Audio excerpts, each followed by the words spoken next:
Why we can't control everything. Learning to let go.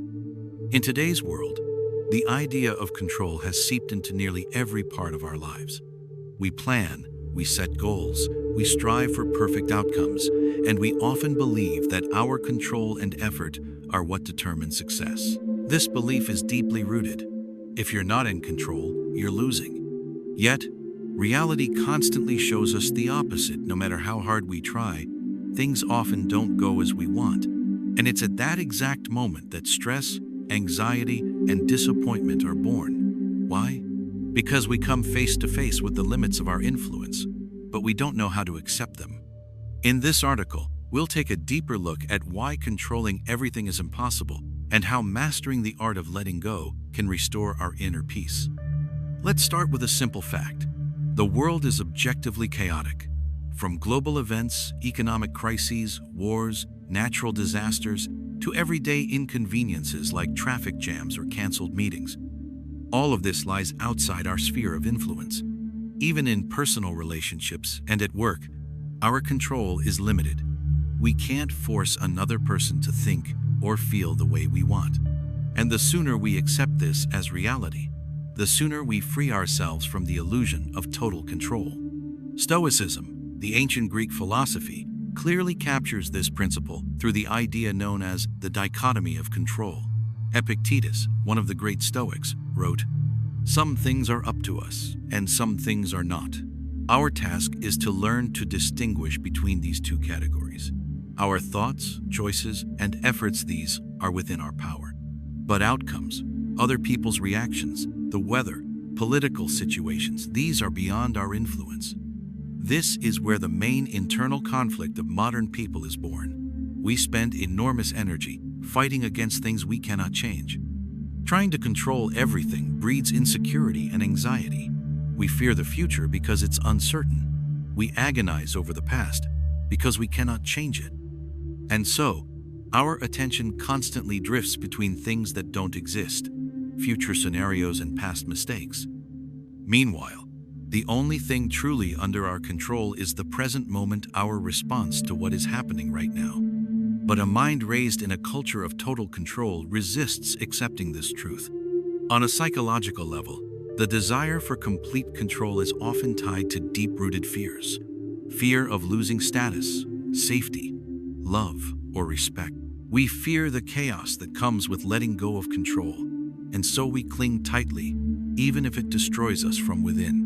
That's why letting go is often seen as weakness or defeat, when in reality, it's an act of profound strength, the ability to trust life and accept its flow. Let's take a look at nature. A river doesn't resist the stones in its path. It flows around them and continues its journey. A tree bends under the wind but does not break.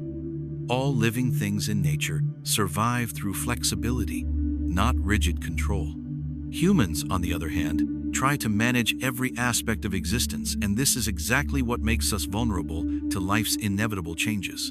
Because life, by its very nature, is unpredictable. Letting go is not about giving up on goals or actions, it's about recognizing our limits and wisely focusing only on what truly depends on us. This is where Stoicism offers us a starting point. Letting go begins with awareness. In the moment when anxiety or irritation arises, we can pause and ask ourselves, is this really under my control? If the answer is no, that's our signal to release it and refocus on our inner state. The practice of letting go starts with these simple questions and gradually leads to deep inner freedom. The paradox is this: the more we try to control, the less control we actually have. And the opposite is also true. When we let go and stop clinging to the external, we find real stability. Because our inner anchor is the only truly reliable source of strength in a chaotic world. In the following sections, we'll explore in more detail the psychological mechanisms that push us to fight for total control, and why modern culture only reinforces this trap. We'll also look at real-life examples of people who've learned to let go and transform their relationship with life. To better understand why it's so difficult for us to let go of control, we need to turn to human psychology. From early childhood, we are taught that effort and control bring results. If we study well, we get good grades. If we try hard, we are praised. This cause and effect pattern becomes the foundation of how we perceive the world. But as we grow older, reality becomes more complex. Effort doesn't always guarantee the desired result, and control doesn't always work. Yet the inner mechanism of the more you control, the better continues to dominate our behavior. This mechanism is especially triggered in stressful situations. When we feel threatened, whether it's job loss, a relationship breakup, or uncertainty about the future, our brain instinctively tries to tighten control. This is an ancient survival mechanism. In dangerous conditions, control increased our chances of staying alive. But in the modern world, this reflex becomes a source of chronic stress. We start trying to control not only our actions, but also our thoughts, emotions, and the people around us. And this turns life into a constant internal struggle. Modern culture only fuels this fire. We are taught to be masters of our fate, to take control of our lives, to never give up. Social media creates the illusion that successful people have total control over their lives.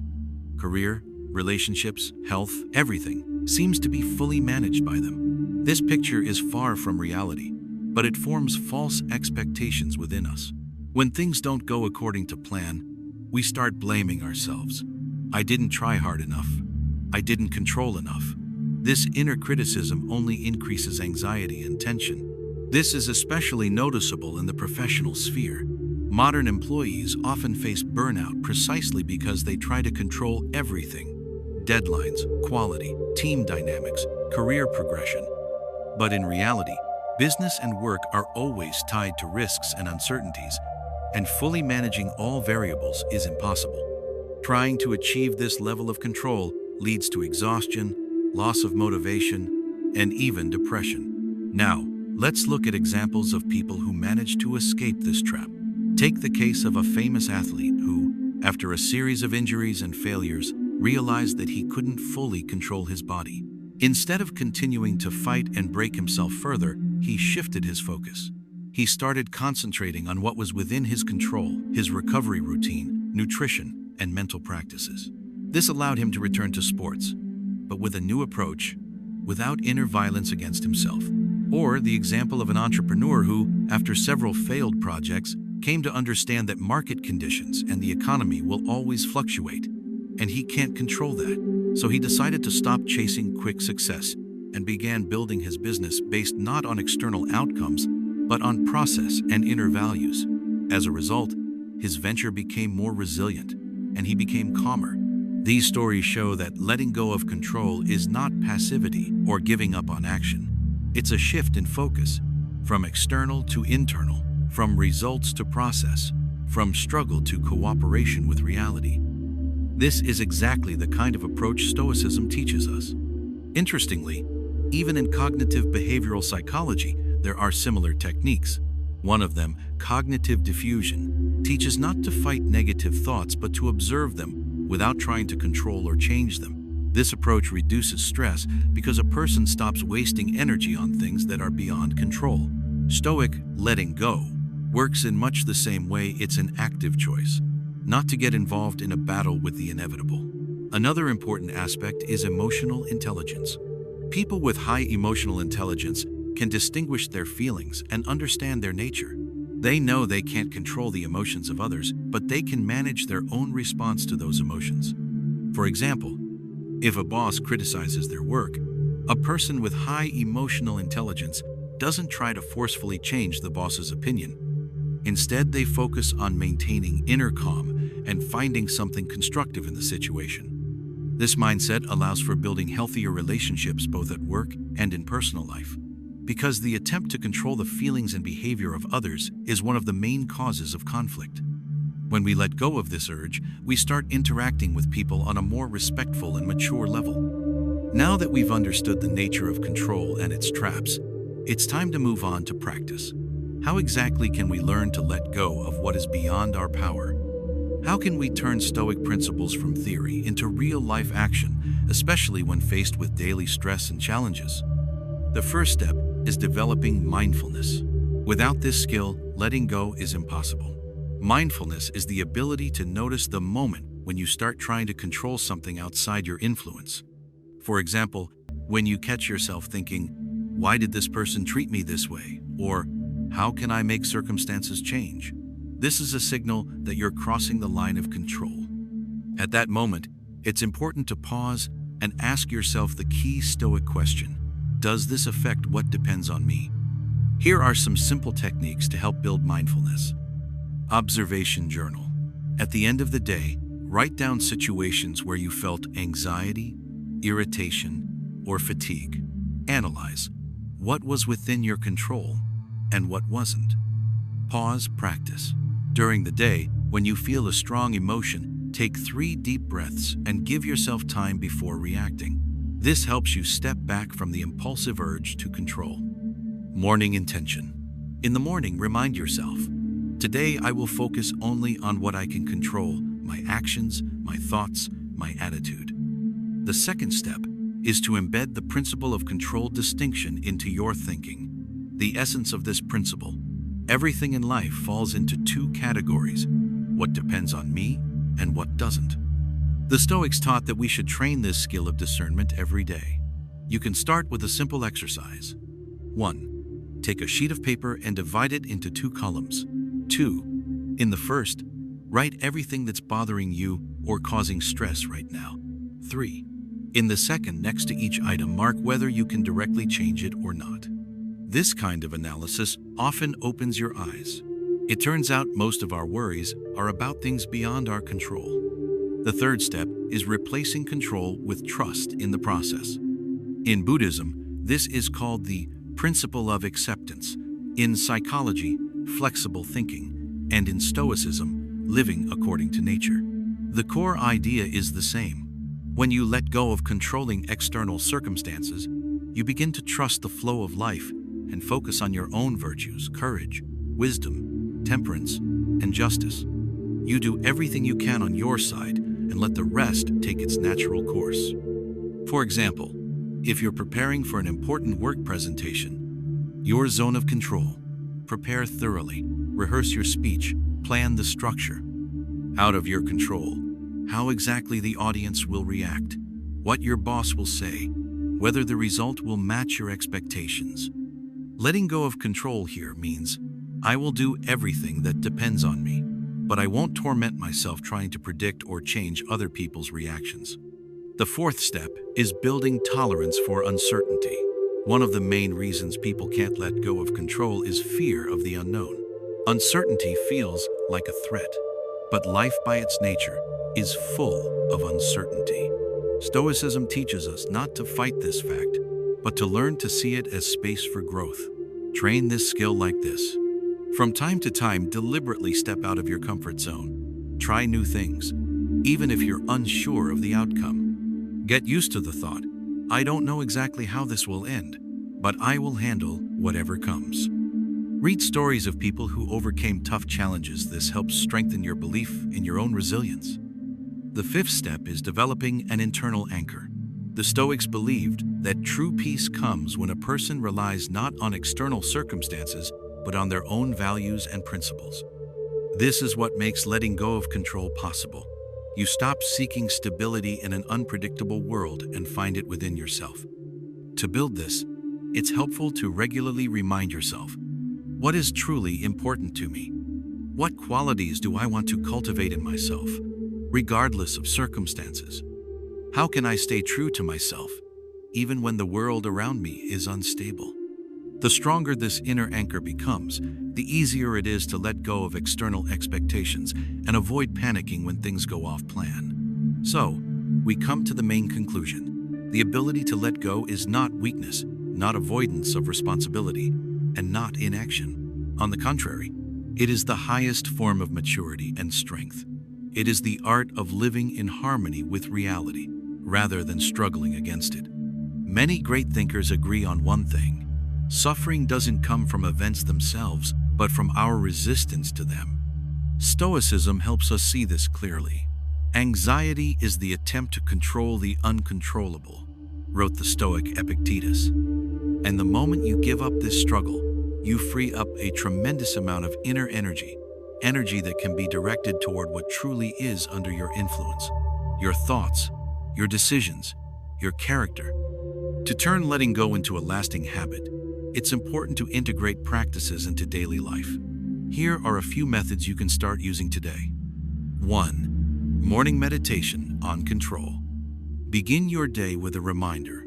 Today, I will accept what is beyond my control and focus on what is within my power. This could be a short phrase or affirmation that becomes your inner compass. 2. Evening reflection. At the end of the day, ask yourself 3 questions. What caused me stress today? What part of it was truly under my control? How can I let go more wisely next time? This simple practice helps to strengthen your inner resilience day by day. 3. The 5-year rule. When you feel deep anxiety about something, ask yourself, will this matter to me in 5 years? In 90% of cases, the answer is no. This instantly reduces the weight of the current stress and helps you release it. 4. Mindful pauses. Make it a habit to take short pauses during the day to remind yourself, I control only my actions and attitude. Everything else is beyond my influence. This is a powerful anchor that brings you back to reality. 5. Focus on virtue, not outcome. The Stoics taught, what matters is not achieving the desired result, but acting virtuously, being just, courageous, moderate, and wise. When you shift focus from outcome to process, the urge to control the external naturally fades, and inner peace grows stronger. What does this art of letting go bring you? Reduced anxiety and stress levels, better sleep and improved mental health, increased resilience to setbacks, a deep sense of inner freedom, more harmonious relationships. As you stop trying to change others, the most important thing to remember, letting go of control doesn't mean passivity. It's an active stance you choose where to direct your energy, not toward fighting the wind, but toward steering your own ship better. This skill helps you maintain your inner core even when the world around you is unstable. In Stoicism, letting go is the road to freedom. Freedom from other people's opinions, from the whims of fate, from fruitless struggles with what will never be under your command. And it is in this inner freedom that true calm and strength are born. Practical task to reinforce this lesson. Today or tomorrow, set aside time to make a list of 3 current situations that are causing you tension. For each one, write, what here is under my control? What do I need to let go of? What is one step I can take based on Stoic principles? Put this list somewhere visible and come back to it throughout the week. This way, you'll begin not just to understand the idea of letting go, but to integrate it as a living practice in your life.